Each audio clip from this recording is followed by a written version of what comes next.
Bonjour tout le monde. Cette semaine, mon Ta Victoire podcast, en gros, je reçois quelqu'un que si je pouvais changer ma vie avec, je le ferais. C'est super le fun. Salut Dave. Salut, merci beaucoup de l'invitation, c'est cool. Yes, ça fait plaisir. On jase depuis déjà un bout, là. On va continuer cette conversation-là. Ouais, Mais faut être aussi pertinent, mais on, on cam. c'est ça, puis être plus sérieux, puis bon, t'as déjà pas pire là-dedans, là. Ouais, ouais, on est des garçons sérieux. Yes, puis pour les gens, mettons, moi j'ai un peu fait mes recherches, je suis un peu t'es qui. T'as coursé beaucoup en terre battue, t'animes des événements à pu finir. T'es rendu à TVA Sport, fait que mes caméras sont trop petites pour toi. Puis, Moi, elles sont moins intimidantes par contre. ouais, c'est bon, ouais. Puis sinon, qui es-tu? Écoute, je me décrirais comme un très très grand passionné de sport motorisé. Tu sais, je viens tout juste d'avoir 39 ans en avril. Je vais aux courses depuis que j'ai 5-6 ans. Euh, je suis un touche à tout. Tu sais, écoute, je peux même pas énumérer tout ce que j'ai essayé, tout ce que j'ai fait. Puis c'est sans prétention que je dis ça, là. C'est juste parce que le passionnant en moi, tu sais, j'ai écrit la biographie de Jean-Paul Cabana, j'ai animé plus de 400 événements un peu partout au Québec, autant l'été que l'hiver. J'ai coursé pendant 20 ans en stock-car sur terre battue dans plusieurs catégories. Euh, je suis graphiste de métier, je suis le directeur marketing du Grand Prix Skidoo de Valcourt. Toutes. Moi, je refuse aucune proposition. J'aime énormément sortir de ma zone de confort. Il y en a qui sont pas à l'aise avec ça. Moi, le mot stress puis le mot anxiété, je sais pas c'est quoi. Ah, c'est bon, ça. Euh, Puis, ben, disons que depuis le 29 août 2021, ma vie a changé énormément. Changement de carrière, je travaillais dans l'automobile avant comme directeur de service ou directeur de pièces, des départements dans des concessionnaires automobiles. Puis la maladie m'a frappé quand même assez fort. Fait que des fois, ça prend des tournures différentes. Maintenant, je gagne ma vie totalement avec les courses. C'était-tu un genre de wake-up call que tu devais faire ça? Ou ça a donné que le timing a fait que t'étais rendu là? Ben, je pense que tu sais, dès mon jeune âge, je le savais, tu sais, on en a parlé, Ouais. on en a parlé avant de débuter. Tu sais, moi, j'avais un rêve de petit garçon quand j'étais jeune d'animer à RDS. Puis là, je devrais pas dire le mot RDS parce que maintenant, je suis à TVA Sport, mais bon, on parle du passé. Et je regardais toutes les courses de Didier Scranen qui animait le NASCAR. Puis, il y avait Éric Descaries qui était comme l'analyste de tout ça. Puis moi, à un moment donné, ben, je cassais les oreilles de mes parents, de mon frère, de mes amis. Puis je leur disais, un jour, je vais être le co-animateur, je vais être l'analyste de Didier Scranen. Puis, ben, moi, j'ai toujours dit, toujours prôné, il faut faire confiance à la vie.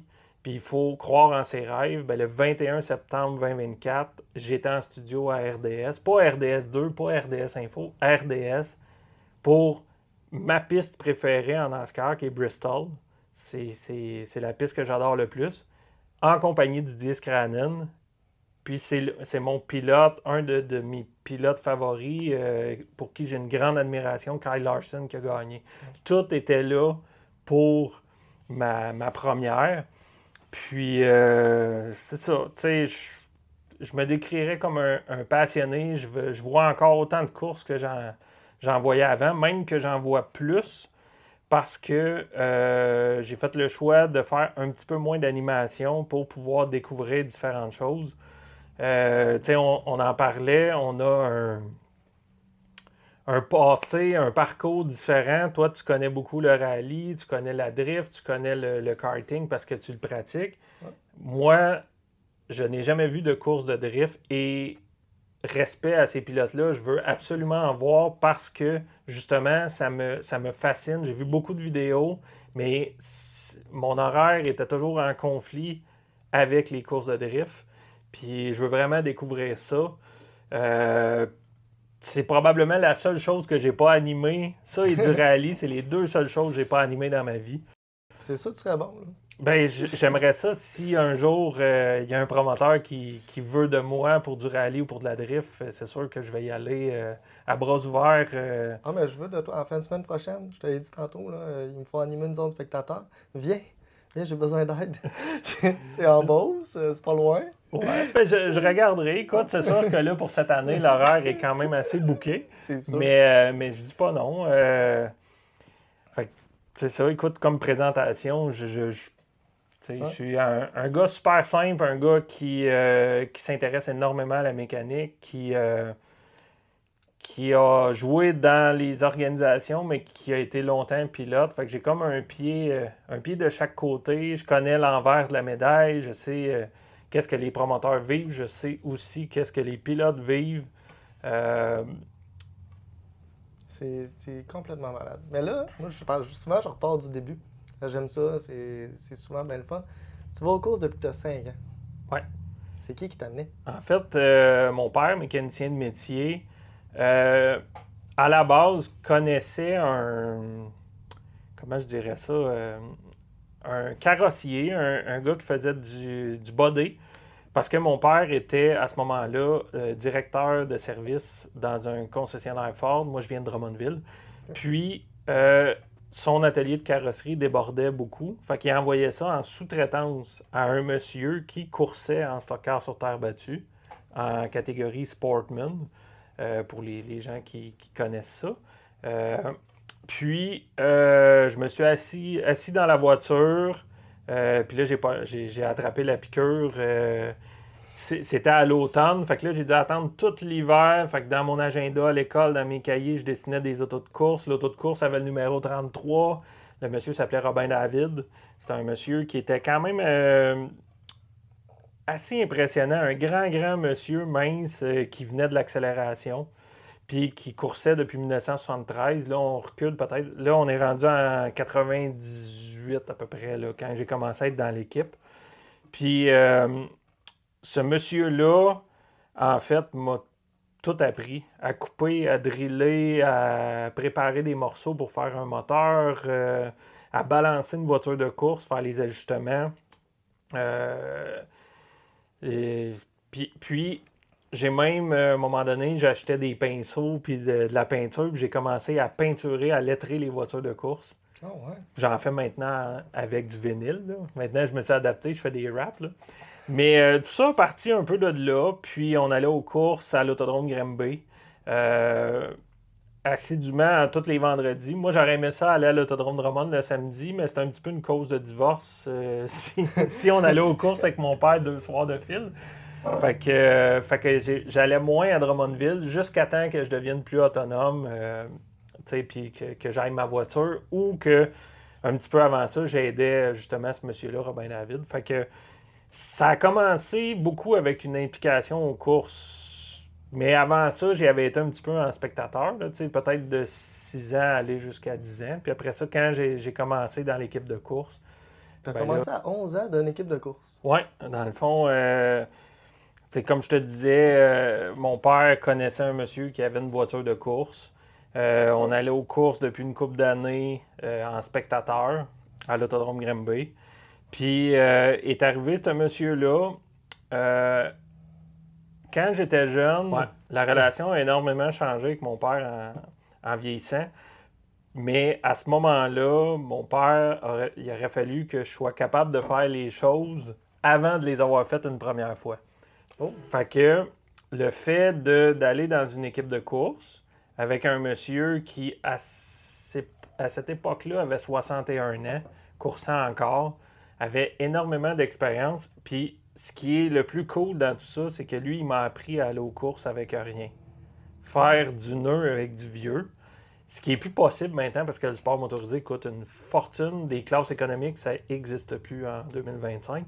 Mais tout ça pour dire que je suis arrivé là, puis au début, je lavais des morceaux. Je lavais le filtreur à l'air, je lavais l'auto, je débossais des tôles de la carrosserie. Je lavais des morceaux de moteur parce que Robin était un gars qui faisait tous ses moteurs tout seul. Il avait son Black Book avec toutes ses... Maintenant, ça serait un fichier Excel, ça serait un document PDF. Mais lui notait toute la manière qu'il composait ses moteurs. Et on recule avant les années 2000, il n'y avait pas d'Internet. Donc, tout ce qu'ils apprenaient, c'était dans des revues, des Circle Track ou des Stock Car Racing, puis tous les livres qui se faisaient, qui parlaient des moteurs 350, puis là, le bouche à oreille pour essayer de faire la meilleure popote gagnante de moteur, puis Tout le monde a sa recette. maintenant, c'est ça, tout est accessible. Ouais. Puis les gens qui ont de l'argent vont payer pour avoir les recettes. Fait que, tu sais, là, le côté... puis j'enlève rien au travail qui se fait présentement. Les gars travaillent super, super fort. La relève, la compétition est super forte. La compétition est très forte parce que maintenant, je dirais qu'il y a l'enjeu... tu sais, dans les années 80 ou dans les années 90, le pilote avait encore plus d'importance parce que des fois, les autos, c'était loin de virer à gauche. Je parle de stock car, là, tu sais. Fait que le pilote compensait pour ça. Tandis que maintenant, ben, à la base, l'auto va quand même aller bien. Ce qui fait qu'il peut avoir 10 à 15 pilotes. Puis là, je reste dans le stock car parce que c'est plus mes racines. Là, mais tu sais, dans toutes les classes, j'imagine, toutes les disciplines, c'est un peu comme ça. Vu que les informations sont rendues très, très accessibles, ben, je pense que ça fait qu'il y a plus de voitures qui sont capables de rouler vite. Puis l'incidence du gars derrière le volant, le pourcentage est rendu moins élevé. Tu sais, tu pourrais être un conducteur exceptionnel, mais si tu as une vidange dans les mains, tu sais, ça ira pas. Ça ira pas. Mais versus quand moi j'ai commencé tu sais, à aider ce monsieur-là, tu sais, lui, il venait du monde de l'accélération et tout ce qu'il voulait, il voulait que son auto elle soit la plus forte sur le droit. Il fallait qu'il y ait du moteur. Une mentalité qui a vraiment changé parce que maintenant, il faut que l'auto elle tourne à gauche ou qu'elle tourne à droite. C'est ça. T'as beau avoir une bombe entre les mains, une fusée. D'ailleurs, c'était son surnom à ce monsieur-là, Fusée. OK. Fait que tout ça pour en revenir, des fois je m'éloigne un peu, pour en revenir au fait que ce monsieur-là ben, m'a appris tellement de choses, tellement même que je manquais de l'école. Je faisais l'école buissonnière pour aller travailler sa voiture de course. Puis ça, c'était correct avec tes parents? Non, ben on était... J'ai rien dit. J'étais un petit peu rebelle à l'époque et j'étais un petit peu ami avec l'agent de sécurité qui me mettait pas absent. Ouais. Fait que j'ai pas eu beaucoup de retenue, pas beaucoup d'appels. Fait que j'ai été quand même le petit garçon sage jusqu'à temps d'être adulte. Ils disent que journaliste, c'est une job de contact. T'as commencé de bonne heure pareil. Hein? Oui, quand même. J'ai toujours été assez vite d'esprit, assez wise pour m'entourer de bonnes personnes, mais dans ce cas-là, peut-être de mauvaises personnes. Mais cela dit, j'ai commencé aussi très tôt à courser. J'avais 15-16 ans. À cette époque-là, 15-16 ans, c'était quand même jeune pour commencer à courser. Maintenant, je regarde, nous, dans le stock car sur terre battue, il y a une classe qui est les slingshots, puis les petits gars commencent à courser à 6-7 ans. Fait que quand ils arrivent adultes, ben là, c'est des machines de guerre, puis ils font du simulateur avec iRacing, puis écoute, Ça diminue à chaque année, l'âge qui commence. Ouais. Puis justement, à l'âge adulte, tu deviens de mieux en mieux. Puis ça contribue peut-être à nous faire des plus belles courses. Hein. Probablement, parce que, écoute, le calibre des jeunes pilotes, puis ça me vieillit beaucoup parce que moi, tous les jeunes pilotes qui sont rendus dans la classe maîtresse, qu'on appelle les modifiés sur la terre battue, en stock car, ben, je les ai tous interviewés quand ils étaient TQ. Puis là, tu sais, des fois, j'ai des photos parce que j'anime beaucoup moins de courses de stock car, des fois 1 ou 2 par année. Puis, tu sais, des fois, j'ai fait des entrevues, puis j'ai des photos quand ils sont TQ. Puis là, quand ils sont des hommes, quand ils ont 19-20 ans, fait que ça donne, tu sais, ça me donne quand même un coup de vieux, mais une belle fierté parce que je suis content. Tu sais, des fois, à ce moment-là, j'animais beaucoup avec Anthony Marcotte.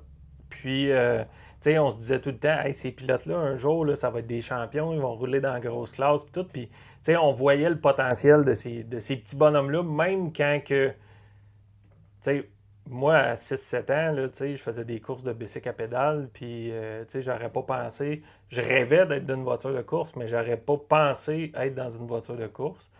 Puis eux, ben, ils sont déjà compétitifs, ils ont déjà un avenir qui se trace devant eux. Je je suis pas jaloux, je les envie parce que c'était mon rêve de petit garçon. Je te comprends, mais c'est à partir de quand, justement, que tu as compris que c'était possible? Parce que, tu sais, à 11-12 ans, tu t'en vas aider un monsieur, lui, il fait des courses, il fait son affaire, c'est à lui. Mais à un moment donné, tu as compris que toi aussi, ça se pouvait pour toi. Ben, en fait, ça n'a jamais été possible. Tu sais, moi, je viens d'une C'est famille. arrivé, là. Oui, mais tu sais, moi, je viens d'une famille qui est pas très fortunée. J'avais avec seulement un parent qui travaillait. Mon père était mécanicien de métier. Puis, tu sais, les courses coûtaient un peu moins cher quand j'ai commencé en 2002. Tu sais, j'ai commencé avec une voiture qui m'avait coûté 1200 $. J'avais un moteur qui était entre 500 et 800 $. Les gars contre qui je coursais étaient des gars qui étaient établis depuis plusieurs années, avaient des voitures quasiment à 20 000 avec des moteurs entre 8 et 10 000. Il y a un bon gap. Ouais, il y avait un bon gap. Tu sais, j'ai mis toutes mes payes là-dedans. J'ai sacrifié des amitiés, j'ai sacrifié des belles relations de couple. Tu sais, je rencontrais des filles vraiment formidables, que ça aurait pu être un solide fit puis tout, mais je pensais qu'aux courses. Moi, jusqu'à l'âge de 23-24 ans, je lisais tout ce qui s'était fait sur Gilles Villeneuve, puis moi, dans ma tête, j'étais pour être Gilles Villeneuve.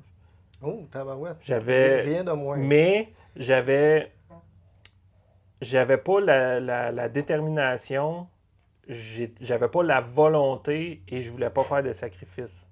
Tu sais, ça, c'est des choses que, rendu à 39 ans, tu sais, tu fais la réflexion de tout ça, puis tu te dis, ça aurait jamais été possible. De un, t'avais pas une scène. De deux, t'étais pas très vaillant. Tu sais, fait que t'avais beau être passionné, mais ta passion, elle a comme une limite, là, tu sais. Fait qu'à un moment donné, ben, j'ai compris que je courserais pour le plaisir, parce que j'ai coursé jusqu'en 2022, mais que, tu sais, avec 2000 de commandites par année, puis une auto qui valait, mettons, ma dernière auto valait peut-être entre 15 et 20 000. Les gars avaient des voitures de 41, 42 000. Tu sais, je pouvais pas rivaliser avec ça. Mais j'aimais ça, préparer ça, j'aimais ça la conduire. J'aimais ça me prouver que j'étais capable de la mettre dans les 10 premières positions parce que, tu sais, on était 24-25. Fait que, tu sais, d'aller rouler dans les 10 premiers avec mon micro-budget. Puis t'es pas le seul à avoir moins de budget aussi, là. Tu sais, Ouais, des fois, il y a la moitié de la grille qui a moins de budget. On sait que les 10 premiers en avant, ils vont mettre tout ce qu'ils ont, puis ils ont plus que nous autres, c'est correct. ouais. Mais même, ils se battent pour une 12e, des fois, là.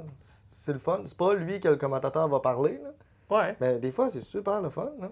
Mais tout ça m'a amené à un moment donné, je me suis dit, je vais faire, si je suis pas capable de faire parler de moi, puis de briller, puis de gagner des courses, puis faire des podiums, puis gagner des championnats, ben, je vais mettre en valeur tous ces athlètes-là, tous mes héros de jeunesse, mes chums contre qui j'ai coursé. Je vais essayer d'élever le sport motorisé. Puis ça a toujours été mon mandat de quand que je décide de participer à un événement, ben j'arrive préparé, puis je vais parler du plus de coureurs possible. Bon, en 2025, c'est plus dur parce que là, quand tu animes des courses de motoneige, des courses de motocross, des courses de snowcross, des courses de stock car, puis que tu fais le NASCAR à TVA. C'est plus dur de connaître tout le monde. Oui, mais avant, je me donnais vraiment ce devoir-là. Je me le donne encore parce que j'arrive plus tôt à chaque événement, je regarde les pratiques, je parle avec les gens, j'aide à peu près, j'ajoute tout le monde sur Facebook en sachant que je vais animer puis que ces gars-là vont être aux courses. Puis je regarde leur préparation, je regarde les historiques. Si je les vois, mettons, en 2009, ils ont gagné une course à telle place, ben, à un moment donné, si j'ai à pousser cette phrase-là, ben, ou cette information-là, ben, je vais pouvoir le faire. Je te donne un exemple. Ce matin, de mon propre gré, j'ai été rencontrer Donald Teach, Donald Teach qui habite à Québec ici. Puis son atelier est à Québec. C'est le propriétaire de 3 gros concessionnaires automobiles, mais c'est un pilote qui course depuis 35 ans à peu près. Oh oui, quand j'étais jeune, c'était mon préféré. Mais même plus que 35 ans, je dirais, parce que je pense qu'il a commencé en 95, 4,85 là, de mémoire. Là. Puis là, ça Mais fait 3-4 ans qu'il annonce sa retraite, mais qu'il n'arrête pas. ouais, puis même à 58 ans, il y a encore l'étincelle dans les yeux. Mais où je voulais aller avec ça, c'est que de mon propre gré, pour être encore meilleur dans mon travail d'analyste à TVA Sport, ben, j'ai décidé de partir de Drummondville, faire 1h30 de route, aller voir Donald Teach, puis d'aller prendre le plus de renseignements, parler de sa carrière. Écoute, Donald a été exceptionnel. Il a ouvert le capot des autos, m'a expliqué plein de choses sur ses moteurs, sur sa carrière, le partenariat avec Alex Tagliani. Il y a plein de belles choses que j'ai appris qui fait que quand que je vais tomber on avec le micro, le 31, le 31 mai, c'est Autodrome Chaudière, TVA Sport 2. Mais non, je ne sais pas quand tu vas passer. C'est pour ça que tu peux pas être au rallye. Ouais. Oui, c'est beau. Non, c'est dans un mois à peu près. OK. Mais c'est pas grave. Mais en tout cas, il y aura d'autres courses. Ouais. Mais tout ça pour dire que c'est ça. J'aime ça être préparé. J'aime ça. Mais c'est parce que, comme tu me disais tantôt, c'est que une course, c'est pas toujours la plus belle bataille d'une vie. Des Non. fois, il y a des moments, comme Monaco la semaine passée, Ouais. là, je sais pas si tu l'as écouté, mais Ouais. c'est ça. Il y a des moments qu'il faut que tu remplisses. Fait que là, toi, tu fais ton devoir d'avoir plein de connaissances générales Ouais. sur tout le monde, tout le temps. Oui. C'est comme genre la maman du village. Ben, amicalement, j'ai un ami avec qui j'ai animé, que je salue, Dominique Beauchesne, qui lui m'avait amicalement appelé Wikidave. Parce que, tu sais, Wikipédia, mais c'est Wikidave. Et ça a toujours resté parce que, tu sais, je me documente beaucoup. J'aime ça jouer dans les statistiques. J'ai moins le temps que j'avais. Mais tu sais, j'ai monté toutes les statistiques pendant de nombreuses années pour le Stock-Car sur terre battue. Ça a été ma carte de visite, en fait, pour que je devienne animateur parce que, vu que j'avais des connaissances, puis il n'y a pas personne qui avait travaillé pour faire ça. Moi, depuis, j'étais TQ que le vendredi soir, quand je revenais des courses, je notais des courses partout où j'allais. Puis je ramassais les archives de tout le monde. J'en ai un sous-sol plein chez mes parents, des vieilles photos, des vieux programmes souvenirs, des livres de règlement, des photos, des laminés. Bref, c'est complètement fou. Puis ça m'a servi énormément.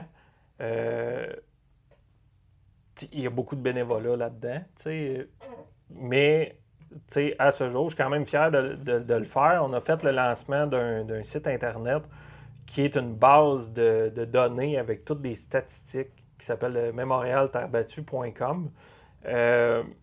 Parce qu'un autre projet que je participe, c'est un temple de la renommée pour les pilotes de stock-car sur terre battue au Québec. Okay. On va introniser le 16e et 17e cette année. C'est un projet qui existe depuis 2015, donc 10 ans.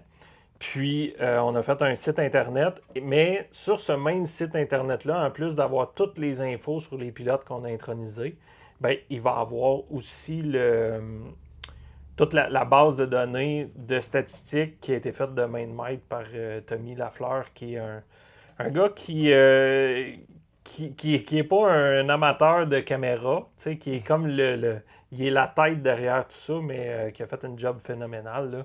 Puis ça, c'est une grande fierté parce que quand il m'a approché, il m'a dit, tu sais, Dave, il dit, pendant des années, tu as travaillé fort là-dessus, ça a toujours...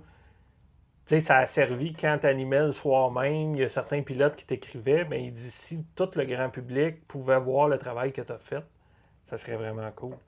Puis c'est quelque chose que j'aurais toujours voulu, mais que, tu sais, j'avais pas la bonne personne pour le faire. Puis tu vois, tu sais, 15 ans plus tard, là...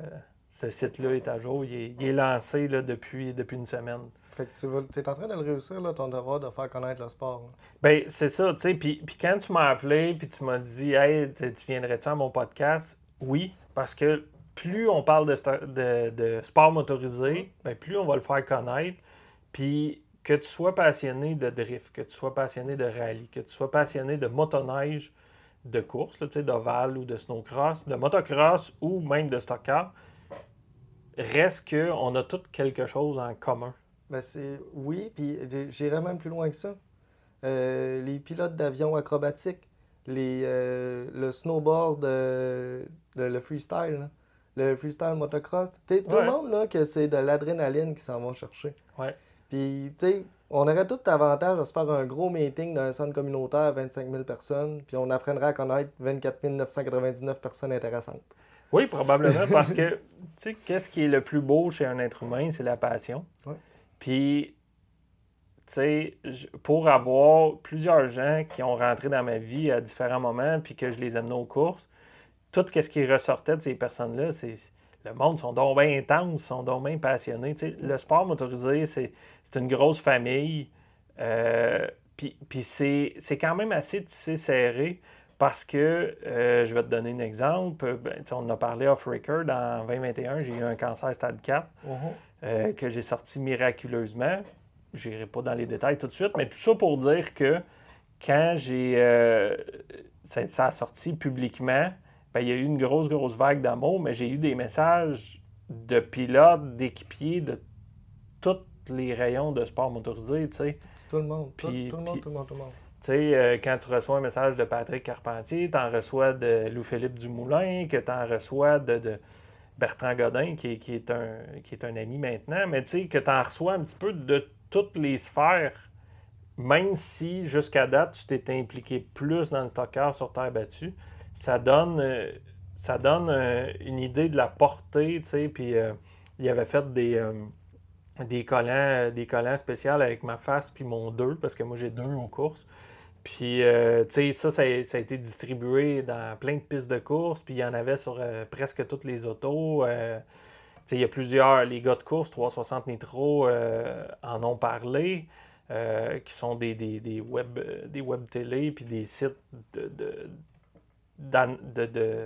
comment je dirais ça, d'archives et de nouvelles de courses, puis de résultats et tout. Ils sont hyper suivis. Là. Oui. Ça terre battue, vous avez une super belle couverture. Là. Oui. Moi, tu sais, pareil comme toi, là, sur Facebook, si j'ai une proposition d'amis, puis qu'il y a un casque, puis qui est dans une auto qui a une cage, je fais comme, bon, ben, toi, tu peux être mon ami, tu sais. Ouais. Puis ça devient littéralement un journal de l'actualité des courses. Puis ces 2 pages-là, là, c'est tellement bien fait. Là. Ouais. Ils sont le fun à suivre, c'est super détaillé. Puis vous avez beaucoup de courses, vous autres, par exemple. Oui, oui. Tu sais, je me souviens les années que je co-animais avec Anthony. C'est un long marathon parce qu'il y a pratiquement 40 courses de stock-car sur terre battue au Québec. Puis, au-delà de ça, tu sais, je faisais des courses de VTT, je faisais différentes affaires. Fait que, tu sais, des fois, j'animais 45, 50 événements dans toute l'année parce que j'en fais autant l'hiver. Tu sais, je fais le festival d'hiver de Robertval. Tu sais, je fais Bécancour, qui est des courses de moto de flat track avec mon ami Dominique Beaulac, Grand Prix Skidoo de Valcourt. Tu sais, j'ai travaillé pour à peu près toutes les associations, Quad Racing Québec, qui font des courses de VTT avec Alex Prince qui s'occupe de ça. Tu sais, des fois, il y a 400 inscrits. Tu sais, là, tu peux plus toutes les connaître. Oui. Bien, c'est encore assez étonnant parce que les gars de VTT, il y en a qui vont courser jusqu'à 50 ans. Tu sais, des fois, j'ai côtoyé Jasmin Plante, qui a été multiple champion au stade olympique, puis qui a gagné beaucoup en VTT. Maintenant, course dans la série Quad Racing Québec, tu sais. Puis... ça doit être impressionnant, quelqu'un de 50 ans qui débarque de... Ben, Jasmin n'a pas 50 ans, je te rassure, là, mais tu sais, Jasmin est plus jeune que ça, là, mais tu sais, reste que ce qui est intéressant de ces associations-là, c'est que quand ta carrière professionnelle se termine, ben, tu peux toujours aller t'amuser, puis tu es encore compétitif, là. C'est juste que le niveau où un gars comme Jasmin Plante était, ben, à un moment donné, tu ne peux pas faire ça jusqu'à 108 ans. Il faut que tu te rendes à l'évidence que c'est beaucoup de sacrifices, de préparation physique, puis en plus mécanique, tout faire ça. Mais je trouve que c'est le fun que le sport motorisé soit quand même en santé. Peu importe la discipline, on parle de moto, là, mais j'ai animé le national de motocross de Deschambault l'année passée avec la famille Thibault, puis avec Mathieu Gervais qui était l'animateur avec moi. Puis, écoute, ils ont eu un record au total dans les 4 jours, 4 jours, de 1038 inscrits ou 1031 inscrits total. Là. C'est beaucoup de machines. On faisait une 60aine de courses par jour dans toutes les classes. Il y a des classes féminines, des classes ados, des petits 50 CC des enfants. Tu sais, il y a une relève épouvantable. Là. Mais c'est ça, là, il y a 5 ans, on n'aurait pas dit ça. Ouais. Puis là, effectivement, les inscriptions, puis dans pas mal toutes, là, Ah ouais. il y a du monde, là. Ouais. T'sais, on a vu des courses de terre battue là, longtemps à 12-15 chars. Là. Oui, puis tu sais, maintenant, ben tu sais, moi je me rappelle, j'ai couru en classe Sportman en 2014, puis on était 42 à essayer de se classer pour les 30 places dans la finale. Tu sais, c'est à tous les samedis soirs, on n'était jamais sûr de faire la finale parce que j'avais un petit budget. Puis tu vois, sur 13 programmes, on a fait 12 fois la finale. Fait que tu sais, on s'est quand même très bien débrouillé. Ça a bien été. Ça doit être déchirant hein, quand que tu retournes à la maison et que tes amis continuent de t'amuser. Oui, quand même. Mais tu sais, quand tu es conscient que tu n'as pas un très gros budget, puis tu sais, j'étais dans ma ville, fait que c'est moins pire. Quand tu fais 4 heures de route pour aller courser, puis tu te classes pas pour la finale, ça peut être très, très plat. Pas ça, c'est pire. Mais, tu sais, là, mettons, dans la même ville, c'est juste que tu ouvres ta Budweiser un petit peu plus vite. Là. Ouais. Puis tu sais, ça, on en a parlé tantôt avant tout ça. C'est que là, justement, tu as coursé dans plein de catégories pendant plein d'années, tout ça. Puis à un moment donné, ben, il y a un constat qui s'est fait, c'est je suis pas Michael Schumacher, je suis pas Fernando Alonso, j'ai pas un talent particulier. Puis comment t'as fait pour. Ben, tu sais, comment t'as fait pour s'en rendre compte? On s'en rend compte en voyant un résultat, mais à un moment donné, faut l'assumer, tu sais. Ah, ben, je pense que je l'assume pas à ce jour encore. Ah. Mais tu sais, ça fait partie. On a tous des deuils dans notre vie. On a tous des choses que. Des regrets, peut-être, tu sais, ou des remords. Je sais pas comment l'appeler, mais tu sais, je te ferai pas de cachette que quand je vais à l'autodrome Grimby, tu sais, comme je vais y aller vendredi, il va finir par faire beau, puis il va y avoir des courses. Et que je vois des catégories que j'ai coursées qui sont sur la piste, regarder la parade quand tu as fait la parade, ça fait mal en dedans, là. Mais ça fait, tu vois, j'ai arrêté en 2022, fait que là, tu sais, ça fait quand même quelques saisons.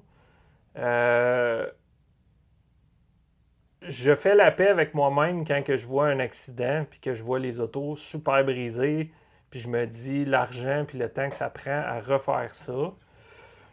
Puis j'ai fait un peu la paix parce que maintenant, tu sais, j'ai la chance d'animer des événements vraiment cool. Tu sais, Dominique Fugère au Grand Prix de Trois-Rivières me fait une grande place.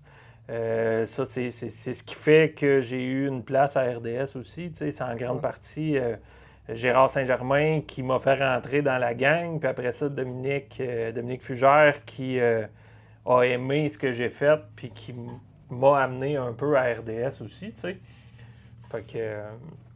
Tu sais, maintenant, j'ai cette chance-là d'animer plein de belles courses. Tu sais, j'anime une triple couronne à Thetford Mines de moto, flat track. Ah ouais. Tu sais, puis j'ai eu la chance de faire les posters en plus parce que je suis graphiste dans la vie. Fait que, tu sais, c'est des beaux projets. Tout est comme lié, hein? Oui. C'est vraiment cool. Puis, tu sais, je te comprends. Moi, j'ai similé à assumer que j'ai pas de talent, là.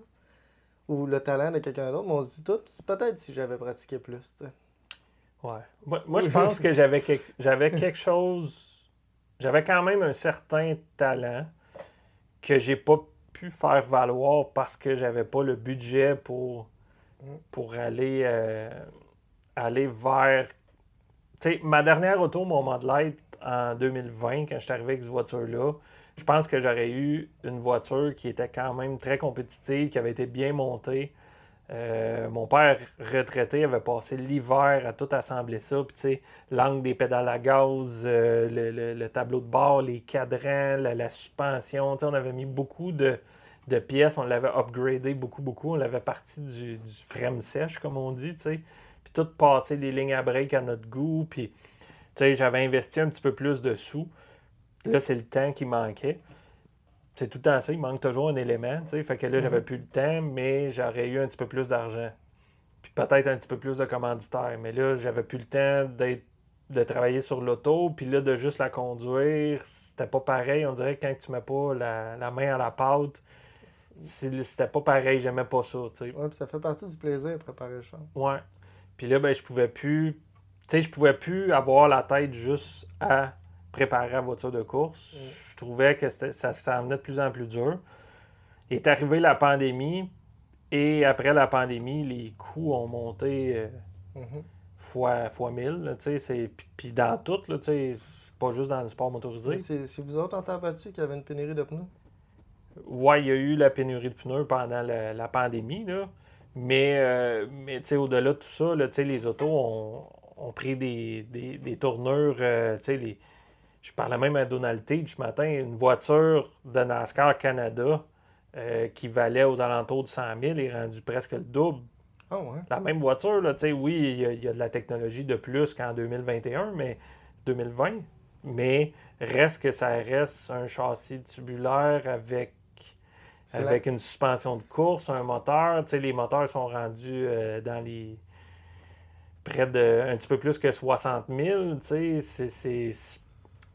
Je trouve qu'on a... comment je dirais ça? On a un petit peu échappé la laisse. Si on veut... Puis je suis conscient que pour le manufacturier qui bâtit la pièce, ça coûte de plus en plus cher. Donc, c'est normal, la main-d'œuvre coûte plus cher. Mais je pense que si on veut garder le sport motorisé en santé pour les prochaines générations, il va falloir trouver une solution pour refaire des classes économiques. Parce que les Dave Parizeau de 2025 ne courseront plus jamais. C'est ça. Mais faudrait limiter les modifications possibles ou les pièces possibles. Parce qu'il va toujours avoir la meilleure pièce disponible. Ouais. Il va toujours avoir la nouvelle suspension, la nouvelle affaire. Il faudrait dire, regarde, on arrête là.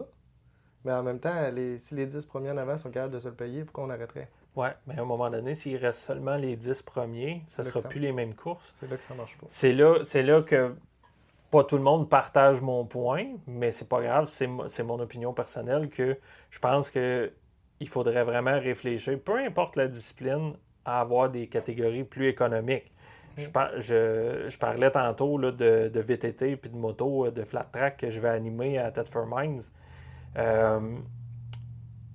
Le promoteur, Dan Fafard, va partir une nouvelle catégorie parce que les gars ont des moteurs 450 montés à l'os, des moteurs qui valent quasiment 30 000. Ça n'a juste pas de bon sens pour un moteur qui est gros comme la table.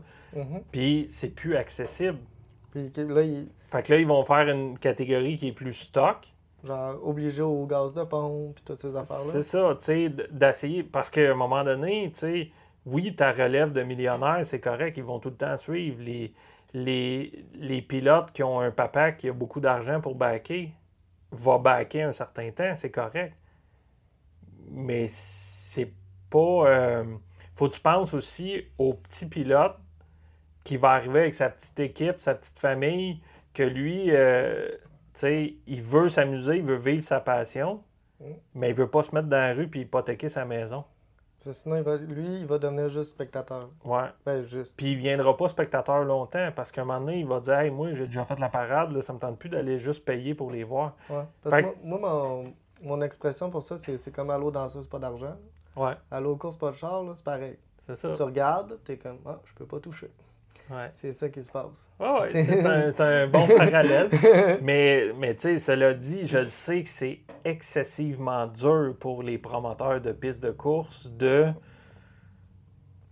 pas de niveler par le bas, mais de trouver des solutions parce que le sport est rendu là. Puis là, on parle de course, mais probablement parce que moi, je connais pas d'autres sports que les courses. Je connais rien d'autre que les courses. Fait que je peux pas parler de d'autres sujets que les courses. As-tu écouté Les Seigneurs des Anneaux? Non. J'aurais deviné. Un Harry Potter et j'ai jamais vu de Star Wars.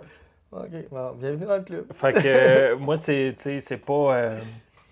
moi, quand j'étais jeune, j'écoutais pas Spider-Man, j'écoutais pas Batman, j'écoutais des courses en NASCAR avec Didier Scannone en RDS, puis j'écoutais la Formule 1 avec Pierre Roux. Puis Christian Tortora, qui était excellent dans le temps, le français, là, qui faisait les... Tu sais, moi, c'est ça. Tu sais, j'ai grandi avec Ayrton Senna, Alain Prost. Là, on name drop près de monde. Là. Ouais. C'est qui que t'as rencontré que t'étais... Là, tu m'as dit que tu vivais pas le stress, là. Mais c'est qui que t'as rencontré que t'étais comme impressionné, que t'étais comme... Il est vraiment devant moi, je suis en train de serrer à main. Que j'ai été impressionné. Ou juste content, ou prends l'émotion que tu veux. Tu sais, quand on en a parlé off-record, que j'avais fait la biographie de Jean-Paul Cabana, Ouais. pour expliquer un peu comment ça s'est passé, tu sais, tout le monde connaît Jean-Paul Cabana de nom, tu sais, qui suit le sport motorisé, bien entendu, la course de stock car, la course automobile. Je suis en train de garnir mon hot dog de ketchup et de moutarde, puis à un moment donné, j'ai une tape sur l'épaule. Puis je me réveille, puis là, Jean-Paul me dit Dave Parizeau. Je dis ouais. Il dit Jean-Paul Cabana. Il dit j'ai parlé avec les propriétaires de l'autodrome Granby, tu as écrit un livre l'année passée qui parlait des 20 ans de la piste de course. Ouais, je pense que c'était les 20 ans. Il dit ça a l'air que tu es le candidat idéal pour écrire ma biographie. Fait que ouais, je pourrais. Là, à ce moment-là, j'animais à l'autodrome Granby. J'étais co-animateur avec Anthony. Ben, j'ai dit, écoute, à la fin de la saison, il reste 2 mois de course, on pourrait se rencontrer, puis on pourrait en discuter. Mais moi, Jean-Paul Cabana, j'ai 39 ans, il a arrêté de courser officiellement. Il a fait quelques courses en 2001, mais il a officiellement arrêté vraiment sa carrière en 92. C'est fou, là, parce que t'avais 10 ans à peu près. Ouais. J'avais moins 2. Ouais. Puis les deux, on sait exactement c'est qui. J'avais jamais vu aucune course de Jean-Paul. Je savais exactement que c'était l'homme aux 503 victoires, que c'était le gars qui avait ouvert la porte à tous les pilotes qui font du stock-car terre battue et stock-car en général. C'est le premier qui était à Daytona. Puis, c'est pas le premier à Daytona, en fait. C'est la famille Foley qui était en premier, sauf que lui a été en deuxième, mais c'est le premier qui a performé à Daytona, qui avait gagné une course en late model, qui était comme à ce moment-là la classe Xfinity, mettons. Puis il y avait les Grands Nationals qui étaient la COP. Fait que tout ça pour dire que ça a été une rencontre assez intimidante au début. Tu sais, un monsieur qui a une bonne poignée de main, des grosses mains, puis tout, tu sais, puis tu sais, c'est un homme de 503 victoires, là, tu sais, En même temps, c'est lui qui vient te chercher. Ouais, ça c'est des choses qui, à ce jour, je comprends toujours pas. Moi, je suis quand même assez modeste dans la vie, pour vrai. Tu sais, oui, j'ai fait plein de choses, j'en énumère sans arrêt depuis tantôt, mais j'ai jamais fait les choses pour être une vedette, j'ai jamais fait les choses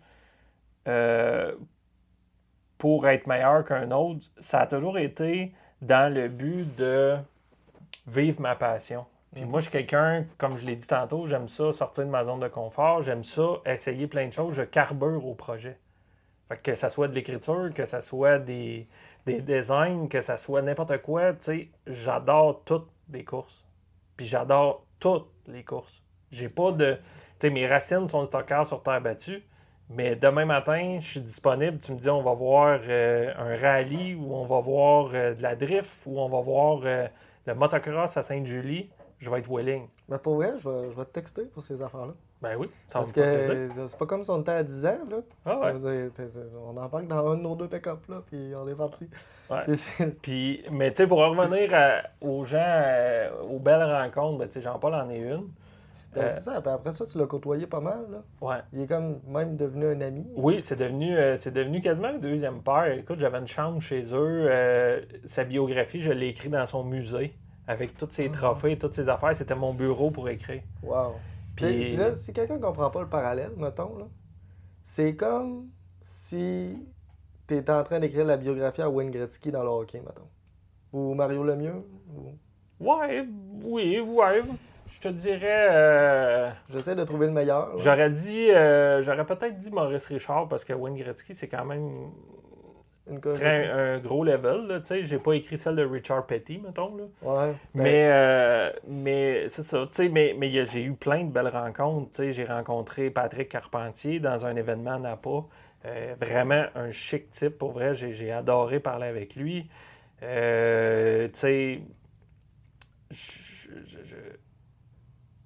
Tout pilote de course, j'ai beaucoup d'admiration, j'ai beaucoup de de gratitude. Tu sais, Donald Teach, à matin, c'était une super belle rencontre. Ça fait partie des belles rencontres que j'ai faites dans les dernières années. Tu sais, à la conférence de presse cette semaine du Grand Prix de Trois-Rivières, on a eu une discussion avec Alex Tagliani. C'était super pertinent. Marc-Antoine Camiran était là.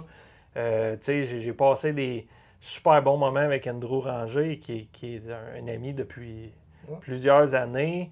Tu sais, la rencontre probablement la plus intimidante, la plus qui m'a sorti complètement de ma zone de confort, c'est Didier Scranton. Ah ouais. Parce que c'était tellement...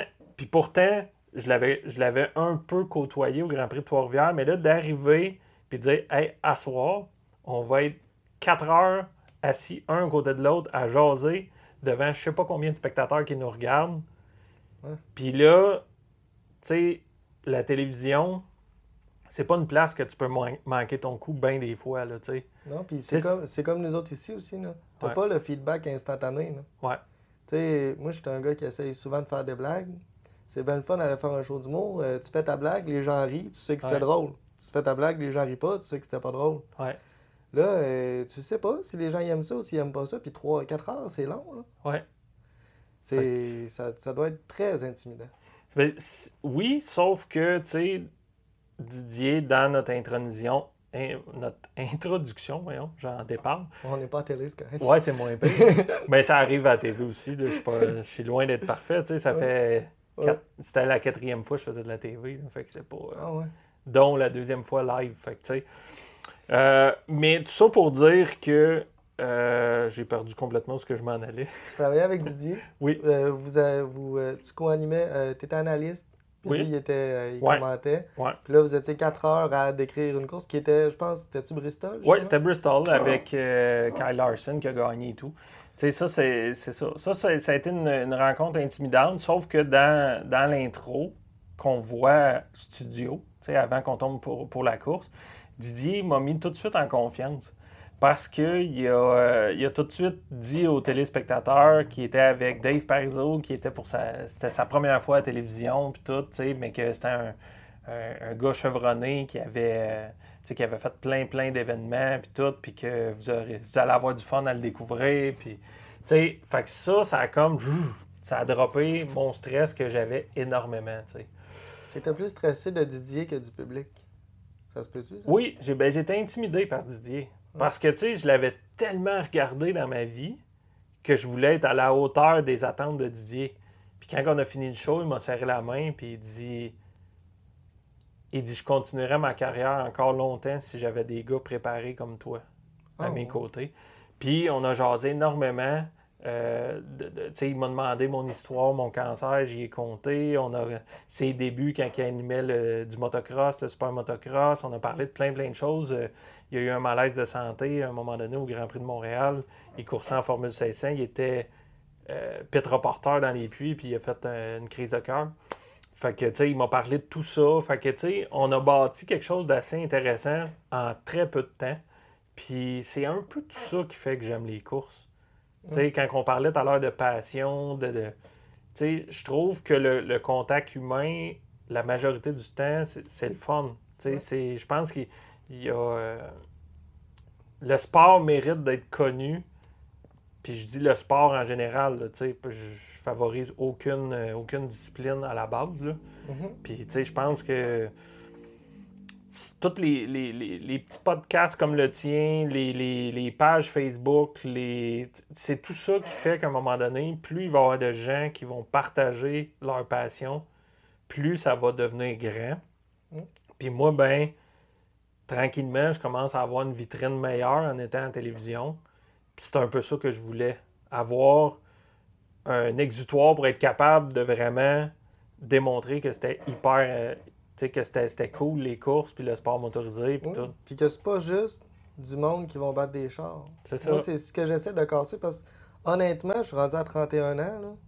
Puis jusqu'à il y a 2-3 ans, si j'allais en date, j'avais honte de dire que je faisais des courses. Parce que, ça n'a pas l'air de faire l'unanimité sociale, là. Mais, quand on s'assume, on est plus beau, là. Fait que maintenant...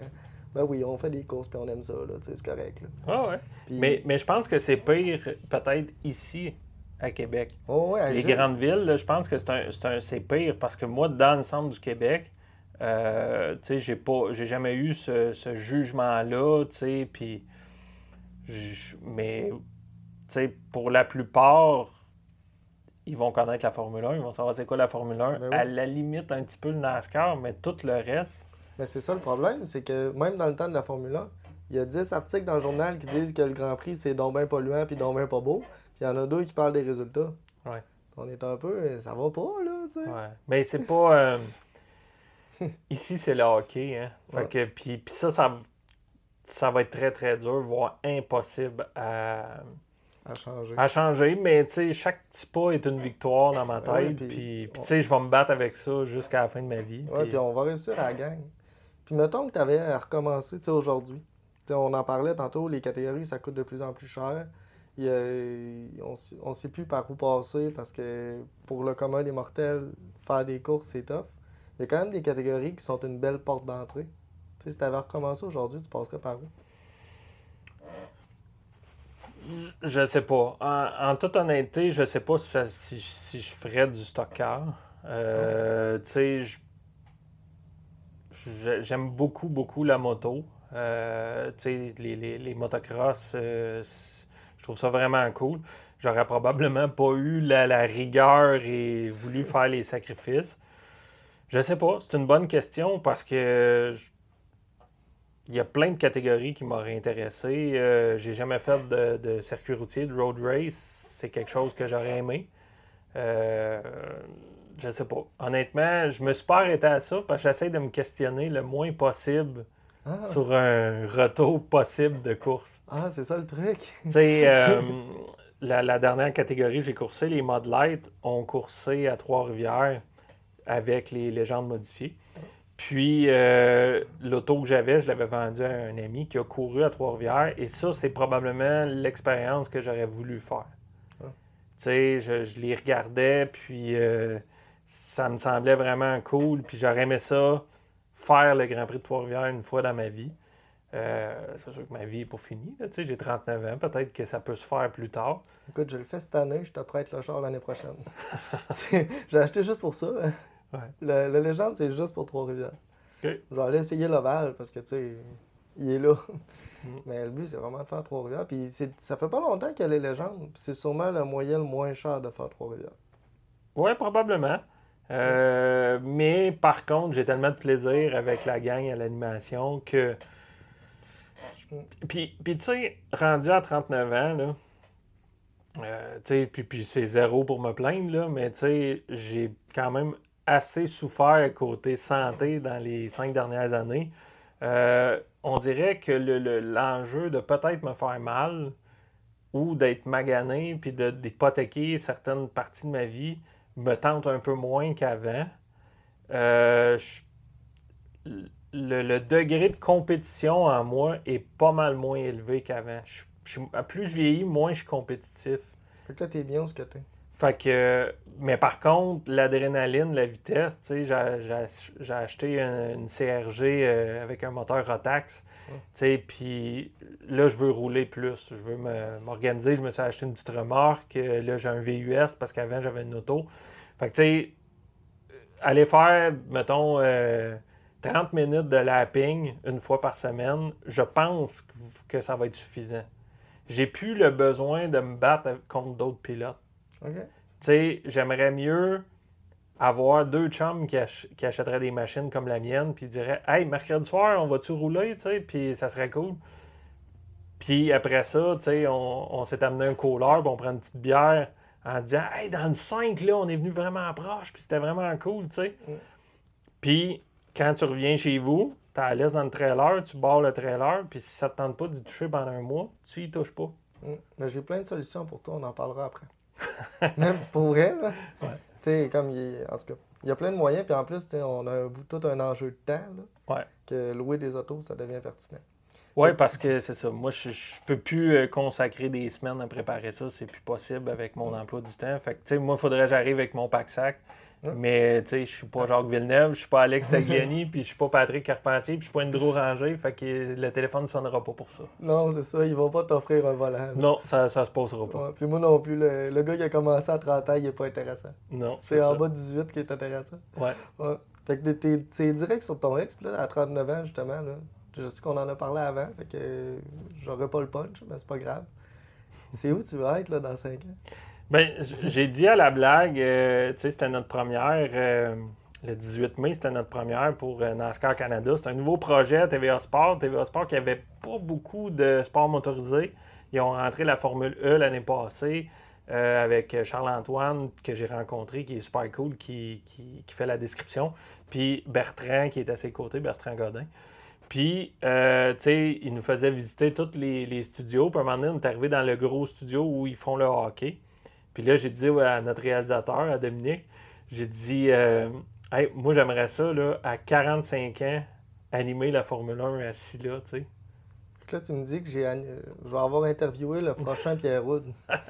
Mais genre, c'est un rêve. Tu sais, c'était un rêve de faire une émission avec Didier Scranin, je l'ai faite. C'était un rêve d'avoir un premier contrat de télé. J'en ai eu un avec TVA Sport, tu sais, je vais faire les 12 courses de NASCAR Canada comme analyste. Dans ma tête à moi, il faut toujours rêver, il faut toujours espérer plus grand, c'est ce qui fait que tu avances dans la vie, c'est ce qui fait que ta vie est belle. Puis moi, c'est mon désir. Je regarde la Formule 1 avec mon père depuis que je suis petit cul. Puis, tu sais, j'aimerais ça. Mes parents avancent en âge, tu sais, puis j'aimerais ça animer des Grands Prix de Formule 1, puis que mon père me regarde dans le salon, puis tout, tu sais. Ça serait vraiment quelque chose qui serait émotif pour moi, puis qui serait une fierté pour moi, mais tu sais, un accomplissement, un summum, tu sais.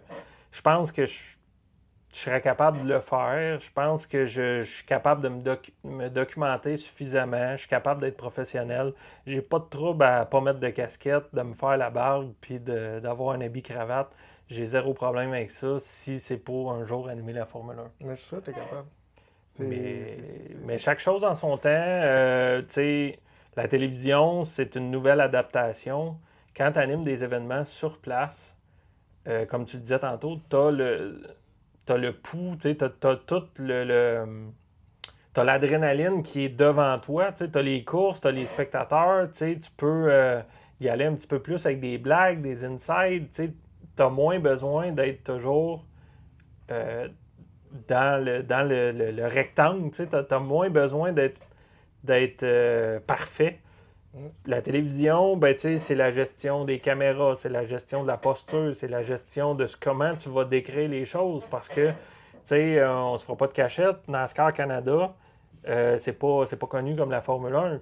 Puis le gars qui zappe pour la première fois à TVA Sport, puis qui tombe là-dessus, puis que lui est habitué d'écouter le baseball, puis le hockey, puis le foot, quand il tombe sur des courses, si tu ne l'accroches pas dans les premières minutes par la pertinence, puis qu'il ne fait pas, c'est plus que des chars qui tournent en rond puis tout. C'est fini, là. Mm-hmm. Ce gars-là, à toutes les fois qu'il va voir NASCAR Canada, il va dire que c'est plate, ça, je change de poste. Fait que, tu sais, ça, c'est notre devoir d'être pertinent, d'être préparé, d'être juste. Puis ça, ben, tu sais, j'ai des croûtes à manger parce que ça fait juste.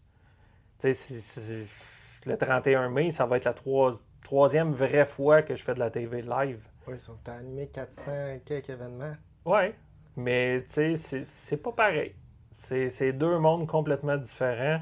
Le direct, puis la télévision, tu sais, c'est la préparation en arrière de tout ça, la manière que tu montes les émissions. Tu sais, le côté improvisation, ça va bien, là, tu sais, ça je suis habitué. Mais tu sais, la gestion on s'en va en pause dans 30 secondes quand tu l'as dans tes écouteurs, tu sais, comme je te dis, là, d'être toujours pertinent. Tu sais, des fois, quand tu animes un événement dans un champ ou sur un lac, puis que le monde, ils sont rendus à 7-8 Budweiser, la pertinence que tu dois livrer est beaucoup moins importante. Moins importante. Puis justement, je trouve ça très intéressant ce que tu dis de quelqu'un qui est en train de zapper. Faut que tu lui fasses comprendre que c'est plus que des chars qui tournent en rond. Ouais. Mais mettons, tu as animé beaucoup de terre battue. C'est littéralement ça. Comment on fait pour rendre ça intéressant? Ben, avec le contenu, tu sais, faut pas que tu rentres dans le trop technique. Tu sais, que tu commences à parler des ajustements de ce qu'on appelle le wedge, puis le camber, puis le caster. Tu sais, faut pas que tu ailles trop dans le technique. Je pense que ça sert à rien. Faut que tu sois capable d'expliquer le technique, mais dans un jargon qui va être compréhensif pour tout le monde, même quelqu'un qui n'a pas de notion de logique. C'est pas grave. Mais, OK, mais je veux-tu ma théorie? Oui. Parce que là, moi, c'est pour ça que je fais ça. Ma théorie, c'est qu'il faut rendre les gens attachants. Oui, le côté humain est très important. Ouais. On va pas... Excuse-moi de te couper. Non. On va pas voir... Tu sais, la Formule 1 a explosé depuis qu'il y a eu Drive to Survive. Ouais. On va pas voir des autos virer en rond. On va voir Lewis Hamilton qui a eu tel problème, puis qui vit telle affaire, puis que là, il s'en va faire sa course. Ouais. Puis on pourrait faire ça dans tous les sports, dans toutes les disciplines, dans toutes les affaires. Tu sais, je sais pas si tu vas rire, mais avec ton histoire de maladie, là, même si tu sais pas chanter, on t'envoie à la voix, puis tu as des chances. Parce que le monde va te trouver attachant. Oui, c'est sûr que le capital sympathie, puis oui, tu sais, ça fait partie des choses qu'on veut travailler avec TVA Sport, de développer ce côté-là humain, puis le côté interactif, faire participer un petit peu plus les gens. On travaille différentes affaires, mais c'est un projet qui est work in progress. Tu sais, à chaque émission, on va upgrader, puis on va être de mieux en mieux, on va être mieux outillé, on va être mieux préparé, on va être plus à l'aise. Mais tu fais déjà ton bon bout là-dessus, là, de connaître tout le monde, d'aller rencontrer les gens. Tu sais, tu vas avoir plein de parties de leur histoire, c'est sûr que ça va marcher. Ah oui, ben tu sais, on a eu des très très bons commentaires de la première émission. Mais tu sais, comme je te dis depuis le tout début, moi, tu sais, c'est un défi, puis à chaque fois, je veux être meilleur, puis je veux être plus préparé, puis le collègue avec qui je travaille, Justin Baudin, a le même thinking que moi. On est deux gars qui n'ont pas beaucoup, tu sais, qui n'ont pas d'ego. On n'essayera pas de se monter un par-dessus l'autre, mais notre but, c'est que overall le show soit le meilleur du monde. Tu sais, c'est que ça qu'on a en tête. On en parlait, on était à la conférence de presse du Grand Prix de Trois-Rivières ensemble, puis on en a parlé beaucoup. On se parle à tous les jours depuis le 18 mai, tu sais. Puis, tu sais, ouais, t'as-tu pensé à telle affaire, puis on pourrait mettre ça comme ça, puis on pourrait amener ça, puis telle affaire, puis, tu sais, je veux pas révéler de scoop, là, mais tu sais, il y a plein de choses qu'on réfléchit, puis qu'on se dit, ça le spectateur aimerait ça, tu sais. Fait que je pense que c'est ça qui est important. J'espère qu'à un moment donné, tu prends le temps d'être fier de toi, par exemple. Même si on veut toujours être meilleur, je comprends, là. C'est bon ce que vous faites, là? Ben oui, c'est sûr que je suis fier de ce que je fais, mais je m'arrête probablement pas suffisamment pour le voir vraiment. Je suis comme tout le temps, je débarque d'un projet, je rembarque d'un autre, j'accumule les projets, puis je me dis que quand je serai vieux, puis je vais me bercer, des trucs je vais pouvoir tout regarder ce que j'ai fait, puis là, je prendrai le temps de le faire, puis je dis ça en farce, il faudrait que je prenne le...